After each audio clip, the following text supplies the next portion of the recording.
তো 1 নম্বর সিঁড়ি বা 2 নম্বর ফায়ার ড্রিলটি সমাপ্ত করবো। আপনারা যত দ্রুত চলে আসবেন তত দ্রুত আমাদের ফায়ার ড্রিলটি সম্পূর্ণ হবে। তাই অযথা ঘোরাঘুরি না করে দ্রুত আমাদের সেকশনে চলে আসবে। কিন্তু তারপরে আমাদের এই ব্যবহারটা করা হচ্ছিল আমাদের নিজেদের সুরক্ষার জন্য। আমরা অনেকদিন পরে সবাই একত্রিত, সেটার একটা মহড়া হচ্ছিল আজকের এই ফায়ার ড্রিল।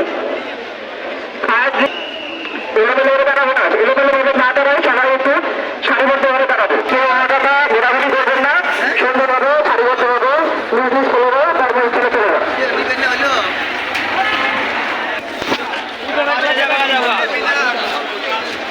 মাঝে এটা কি ছিল?